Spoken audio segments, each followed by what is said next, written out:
Mesmo que não compreendamos o que está à nossa frente, mesmo que não estejamos vendo nada, nós confiamos no Senhor. Nós confiamos no Teu amor. Nós sabemos que o Senhor trabalha em nossas vidas através de processos. E o Senhor nos leva a um nível além, o Senhor nos faz crescer, amadurecer. E nós confiamos na Tua bondade. Somos Teus filhos e nós Te amamos. E nessa manhã nós queremos continuar ouvindo a Tua voz. Fala conosco através da Tua palavra. Amém. Ainda de pé, abra sua Bíblia no Evangelho de Mateus capítulo 26. Graça e paz aos irmãos. Saúdo também os irmãos que nos acompanham em casa. Que Deus abençoe a cada um. E vamos juntos meditar um pouco na palavra de Deus. Mateus 26, eu gostaria de ler a partir do versículo 31. Mateus 26, versículo 31 ao 35. Você achou? Diga amém. Diz assim: Então Jesus lhes disse: Ainda esta noite todos vocês me abandonarão, pois está escrito: ferirei o pastor e as ovelhas do rebanho serão dispersas. Mas depois de ressuscitar, irei adiante de vocês para a Galiléia. Pedro respondeu: Ainda que todos te abandonem, eu nunca te abandonarei. Respondeu Jesus: Asseguro-lhe que ainda esta noite, antes que o galo cante, 3 vezes você me negará. Mas Pedro declarou: Mesmo que seja preciso que eu morra contigo, nunca te negarei. E todos os outros discípulos disseram o mesmo. Amém? Você pode se assentar dando glória a Deus. Irmãos, nós vivemos um tempo de muita informação, mas talvez pouca sabedoria. Nós vivemos um tempo onde nós temos que ter muito conhecimento, muitos diplomas, muitas especializações, mas muitas vezes as pessoas fracassam diante de 2 dimensões básicas e importantes, e que diante dessas dimensões dependem toda a nossa vida. E eu falo sobre o conhecimento de Deus e o conhecimento que temos sobre nós mesmos. O texto inicial nos mostra Jesus, o Filho de Deus, fazendo uma afirmativa aos seus discípulos. Jesus diz: ainda esta noite, Jesus diz, todos vocês me abandonarão. Jesus, Ele sabe de todas as coisas da minha vida. Jesus sabe de todas as coisas sobre a sua vida. E acredite, Ele sabe mais sobre mim do que eu mesmo sei. Ele sabe mais sobre a sua vida, mais do que você mesmo sabe sobre a sua própria vida. E é o Senhor que nos diz lá em Isaías 46:10, Ele diz: desde o início faço conhecido o fim, desde tempos remotos o que ainda virá. Digo, meu propósito ficará de pé e farei tudo o que me agrada. Então, após essa revelação sobre a negação de todos os discípulos, nós temos a fala de Pedro. E Pedro diz: ainda que todos te abandonem, eu nunca te abandonarei. Mas Pedro achava que tinha essa coragem. Mas Jesus olha para ele e diz assim: Pedro, Pedro, hoje mesmo você vai me negar 3 vezes. Então Pedro responde para Jesus como se Jesus não o conhecesse. E Pedro diz para Jesus: Jesus, mesmo que seja preciso que eu morra contigo, eu nunca te negarei. E todos os outros discípulos também disseram o mesmo. Conhecemos a famosa história grega de Narciso, que nos diz que sua mãe, ao ter um belo filho, ela pergunta para um cego, um adivinho, o que ela faria para que aquele menino não viesse a morrer logo, mas ele tivesse uma longa vida.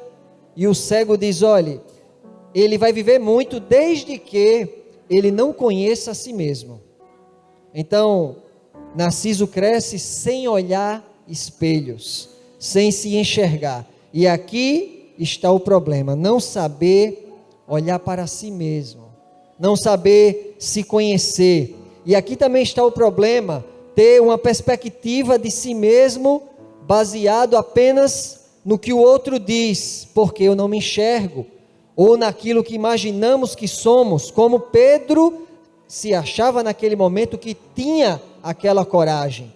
Ele achava que tinha essa coragem, mas essa não era a verdade naquele momento que Jesus estava vendo sobre Pedro. É justamente gente que não se enxerga, gente que não tem a capacidade de autoavaliação.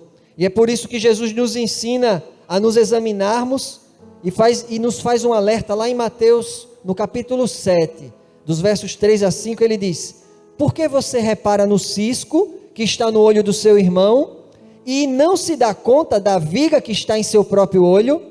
Como você pode dizer ao seu irmão: deixe-me tirar o cisco do seu olho, quando há uma viga no seu?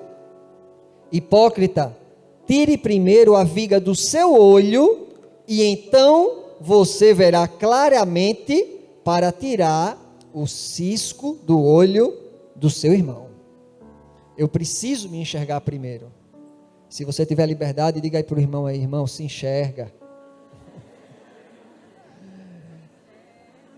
A verdade e a mentira foram tomar banho no rio, despiram-se e entraram nas águas.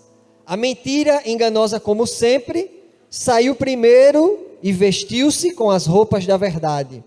A verdade preferiu andar nua a vestir as roupas da mentira. Resultado: as pessoas preferiram uma mentira transvestida do que uma verdade nua e crua. Nós temos medo, irmãos, na verdade, principalmente quando essa verdade ela é sobre nós. Quando a verdade ela vem nos confrontar. O salmista nos diz lá no Salmo 51:6: eis que amas a verdade no íntimo, e no oculto me fazes conhecer a sabedoria. Nós precisamos ser verdadeiros conosco, porque Deus já conhece tudo sobre nós. E é por isso que Pedro diz a Jesus quando é confrontado: não, mestre, eu irei contigo até a morte. E o que é que Jesus faz? O que é que Jesus diz? Jesus não diz mais nada. Depois disso que Pedro fala, Jesus não toca mais no assunto, porque Pedro não soube ouvir a verdade de Deus sobre ele. E guarde isso, irmãos: antes de falarmos, nós precisamos aprender a ouvir. Há um ditado popular que diz: o falar é de prata, mas o ouvir é de ouro. Rubem Alves diz assim: sempre vejo anunciado cursos de oratória, agora nunca vi um curso de escutatória. Todo mundo quer aprender a falar, ninguém quer aprender a ouvir. E ele continua, diz assim: não é bastante ter ouvidos para se ouvir o que é dito, é preciso também que haja silêncio dentro da alma. Daí a dificuldade: a gente não aguenta ouvir o que o outro diz, sem logo dar um palpite melhor, sem misturar o que ele diz com aquilo que a gente tem a dizer, como se aquilo que ele diz não fosse digno de descansada consideração e precisasse ser complementado por aquilo que a gente tem a dizer, que é muito melhor. Nossa capacidade de ouvir é a manifestação mais constante e sutil da nossa arrogância e vaidade, porque no fundo nós somos mais bonitos, porque justamente não nos enxergamos, não conseguimos perceber a vaidade e a arrogância que há no nosso muito falar. E o teólogo alemão Dietrich Bonhoeffer, ele diz assim: o amor ao irmão começa quando aprendemos a escutá-lo. Você já pensou que muitas vezes o serviço de ouvir alguém é mais valioso do que falar? E o Bonhoeffer continua: quem não consegue mais ouvir o irmão, em breve não conseguirá mais ouvir a Deus. Aqui começa a morte da vida espiritual, e no fim restará só o palavreado piedoso. Tiago nos diz, Tiago capítulo 1, verso 19: meus amados irmãos, tenham isto em mente, sejam todos prontos para ouvir, tardios para falar. E é por isso que Paulo nos diz no texto tão conhecido, 1 Coríntios 11, 28, Paulo diz: examine-se o homem a si mesmo. E no verso 31 Paulo vai dizer: mas se nós nos examinássemos a nós mesmos, não receberíamos juízo. E deixa eu te alertar com muita humildade.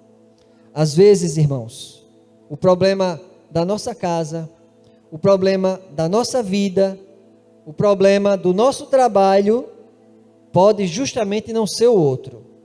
O problema pode ser a gente mesmo. Só que a gente não se enxerga. E como Narciso, nós vemos o mundo todo muito bem, só não conseguimos ver a nós mesmos.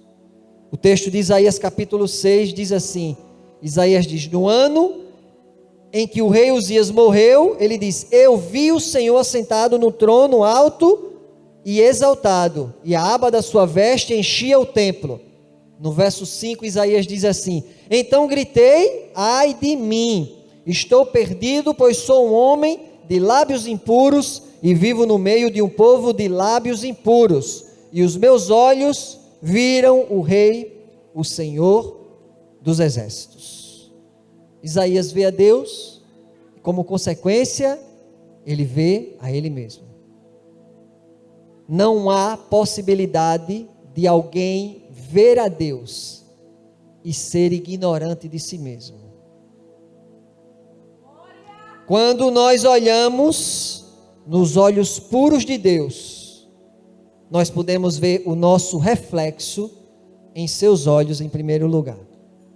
E só então nós vamos ter a capacidade de vermos de maneira adequada e humilde o outro, o próximo. Porque foi esta ordem que Isaías viu. Primeiro ele viu a Deus. Segundo ele viu ele mesmo. E depois, em terceiro lugar, ele viu o outro. É por isso que Jesus nos ensina, Mateus 5:8, diz que os limpos de coração verão a Deus. Porque é diante dos olhos de Deus que nós podemos ver a sujeira do nosso coração.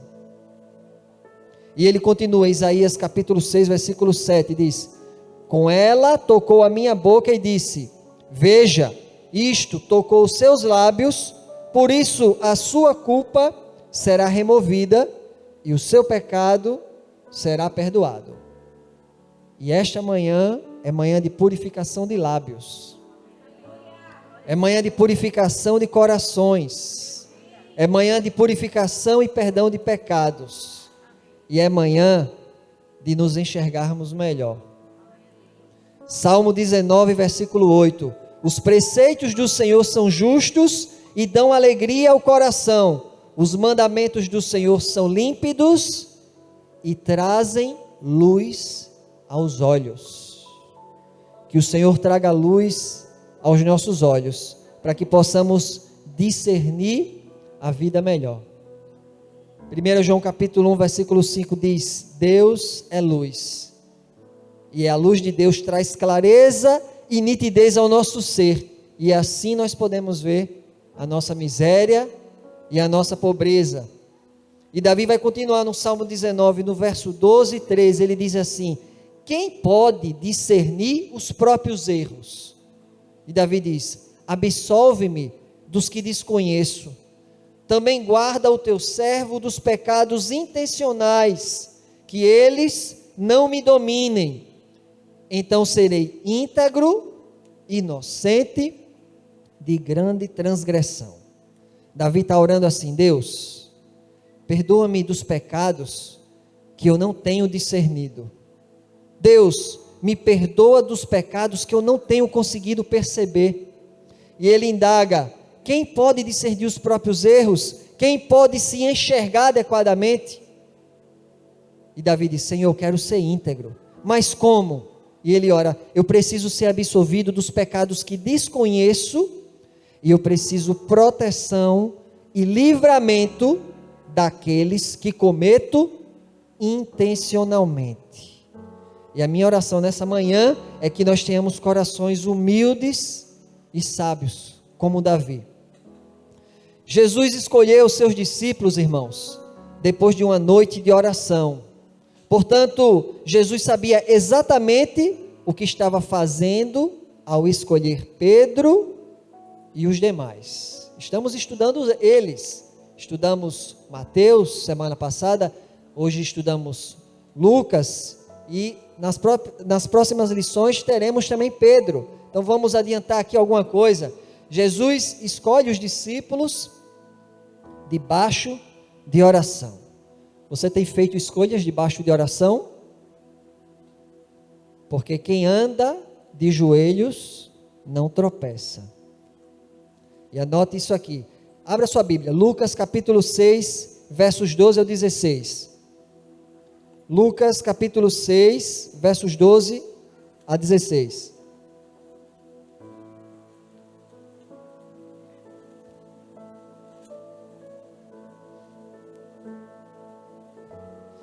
Diz assim, versículo 12: num daqueles dias, Jesus saiu para o monte a fim de orar, e passou a noite orando a Deus. Ao amanhecer chamou seus discípulos e escolheu 12 deles, a quem também designou como apóstolos: Simão, a quem deu o nome de Pedro, seu irmão André, Tiago, João, Filipe, Bartolomeu, Mateus, Tomé, Tiago, filho de Alfeu, Simão, chamado Zelote, Judas, filho de Tiago, e Judas Iscariotes, que veio a ser o traidor. Você já se perguntou por que Jesus escolheu Judas para ser o tesoureiro do ministério, mesmo sabendo que Judas era ladrão?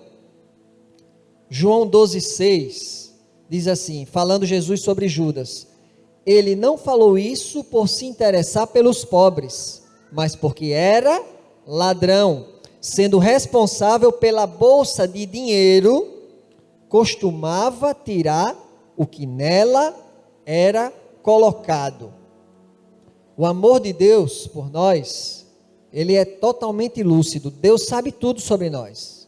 Ele sabe sobre mim, ele sabe sobre você.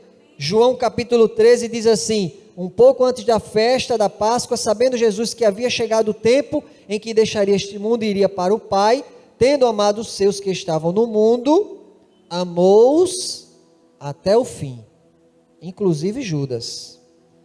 Deus nos ama tanto quanto um Deus perfeito e infinito pode nos amar. E por ele justamente ser perfeito, não há nada que eu ou você possamos fazer para que o amor dele aumente. Ele já ama em perfeição. Amém? E Jesus fez algo, irmãos, que talvez nenhum de nós faríamos. Jesus escolheu um ladrão para cuidar das finanças do ministério. E alguém poderia dizer assim: Jesus, o Senhor está escolhendo um ladrão para cuidar do dinheiro do ministério? E Jesus poderia dizer assim: sim, estou.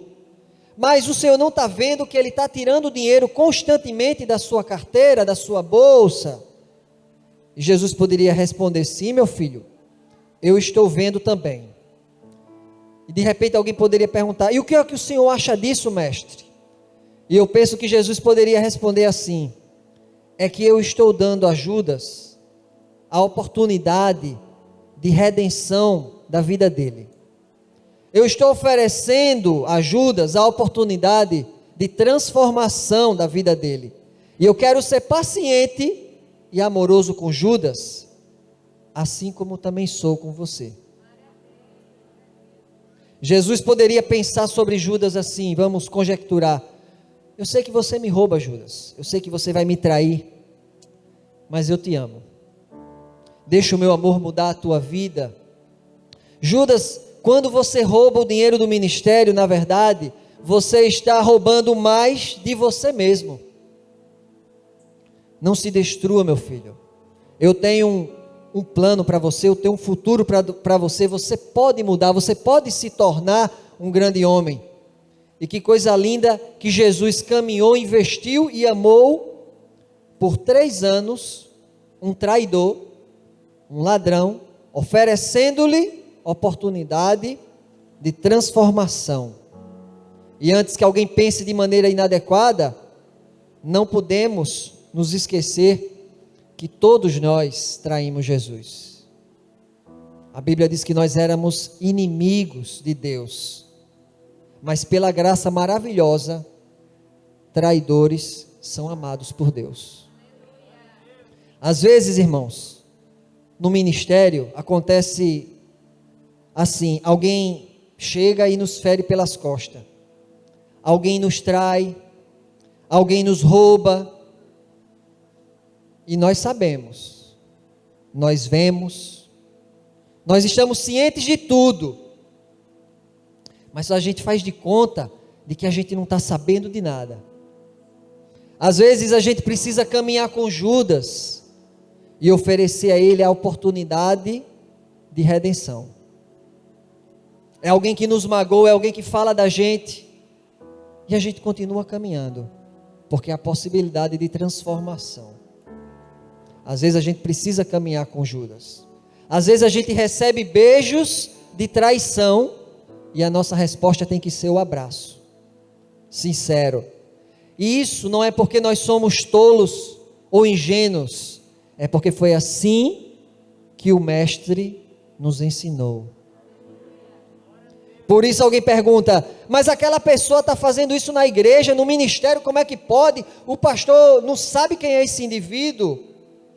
Irmãos, o pastor sabe quem é, mas talvez quem fale assim do irmão, provavelmente não deve saber nem quem é Jesus, e nem deve também se conhecer tão bem a si mesmo,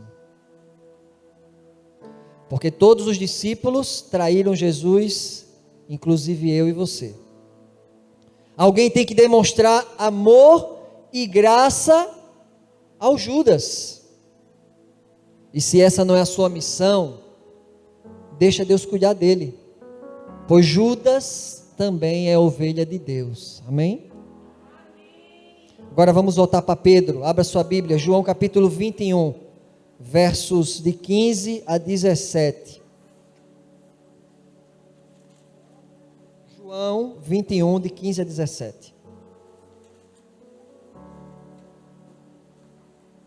Diz assim: depois de comerem, Jesus perguntou a Simão Pedro: Simão, filho de João, você me ama realmente mais do que estes? Disse ele: sim, Senhor, tu sabes que te amo. Disse Jesus: cuide dos meus cordeiros. Novamente Jesus disse: Simão, filho de João, você realmente me ama? Ele respondeu: sim, Senhor, tu sabes que te amo. Disse Jesus: pastoreie as minhas ovelhas. Pela terceira vez ele lhe disse: Simão, filho de João, você me ama? Pedro ficou magoado por Jesus ter lhe perguntado pela terceira vez: você me ama?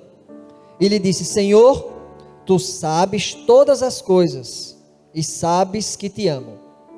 Disse-lhe Jesus: cuide das minhas ovelhas. No português, irmãos, nós temos apenas uma palavra para definir amor, enquanto no grego nós temos algumas variantes. E o que está acontecendo nesse diálogo é que Jesus pergunta a Pedro, mais ou menos assim: Pedro, tu me ágapa? E Pedro responde sempre: Senhor, eu te filéu. Ou seja, Jesus está perguntando: você me ama como eu te amo, Pedro? Um amor sublime, um amor incondicional, porque a palavra ágape é a tradução para o amor de Deus para conosco. Mas Pedro sempre responde que o ama como um amigo, como amor filéu. E na terceira vez é que Jesus desce o nível de Pedro e pergunta: Pedro, então você me filéu? Você me ama assim como você me ama um amigo? Você ama um amigo? E Pedro vai dizer: sim, Jesus, eu te amo como um amigo, tu sabes de todas as coisas. E eu pergunto, irmãos, o quanto nós amamos Jesus? Fale isso para ele. Fala para ele o que Pedro falou também: Senhor, tu sabes que te amo.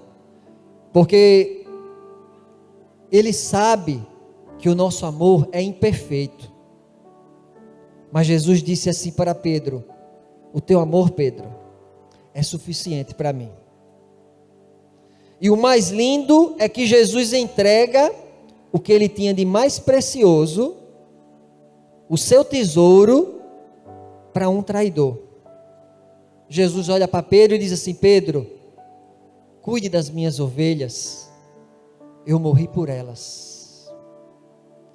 Tesouro que é dado, como o escritor Brennan Manning diz, tesouro que é dado para maltrapilhos, que somos nós.